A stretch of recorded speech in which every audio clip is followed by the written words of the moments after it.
Occasionally you'll have an assignment that has specific completion rules, and you can always tell one of those assignments because it's grayed out. You see, I'm signed in here as Bruce Wayne, and Bruce can jump to some of these assignments, but some of them he can't. So this solving sustainability, he can't jump to it, it's grayed out, which means that it has specific completion rules. So if he comes over here to the current unit, he sees that before he gets to solving sustainability, he has to engage with this other content, right? So he comes over here to this content page, and the teacher has a video that they want Bruce to watch, and then some reading, right, on sort of the dangers of superpowers and using them responsibly, right? And so he engages with all this content, and then he clicks next, and he sees that he has a quiz. But maybe he didn't really read everything very carefully. So he's going to come back here, right? He leaves, he watches that video again, he reads the content carefully, he clicks on next, and now he's going to start this quiz, right? And so he can make a certain number of attempts. So the first is, how can the Flash safely catch a bullet, right? And he knows this. He has to be moving perpendicular to the bullet because the Flash is not bulletproof, right? He clicks on the next. And then he says the conservation of what explains why Gwen Stacy died when Spider-Man caught her with his web while she was falling, right? And Bruce is not thinking. He puts in conservation of energy. He gets that one wrong. You hit submit twice, right? Make sure that's what you want to say. And, right, so he's gotten both of these, right? Wrong. So he's got a 0 out of 10, so that's no good, right? So Bruce is going to go back. He starts a new attempt. He thinks about it a little more carefully. Maybe he rereads the article, and he sees that, oh no, right, if you're not bulletproof, you can't be perpendicular to the bullet. You have to have the same relative velocity of the bullet so you can scoop it into your hand. And then next, right, it's the conservation of momentum. And he submits. And this time, Bruce finds out that he got both correct. And his average here is a 5 out of 10, and he was only allowed to submit it twice, right? So he learned a valuable lesson there, right, to take his time the first time through. But now he's unlocked this ability to do next, to come to that solving sustainability assignment.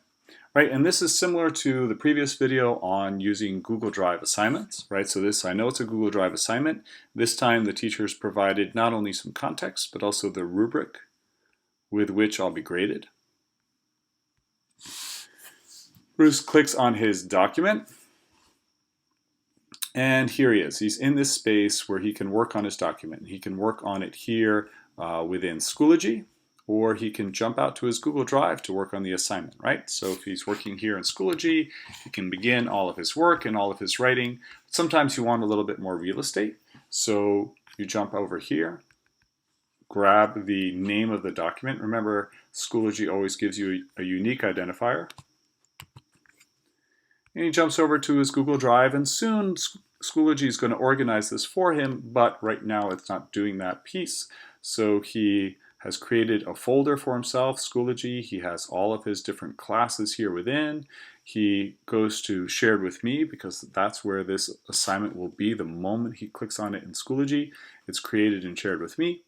And Bruce keeps himself organized, and he throws the assignment there. Now he can work on it here, or he can work on it in Schoology. In either place, one of the nice things about using these Google Drive assignments is that Bruce can go ahead and insert a comment. And can you help me with additional? And the moment that Bruce asks a question of his teacher and puts in a comment, the teacher gets a notification. Teacher can click on that, jump in, and give some feedback all before Bruce goes and submits the assignment. When he's ready, if you're working on it in Google, you want to make sure to jump back over here to Schoology, click Submit. Yes, I want to submit my assignment. And there it is. It's off to the teacher. Now Bruce can only go ahead and put in, sometimes you see that access denied, that's because permissions changed, and now he can only make comments on his work. If he wants to do more actual editing, Since the assignment has not been graded yet and it also is not the due date, he can unsubmit that assignment to add some additional content. So that's how you work with any assignment that has conditions set on it. If the assignment is blanked out in Schoology, that means that your teacher wants you to do a few things right before that assignment. You do those few things, and then you can jump into the assignment.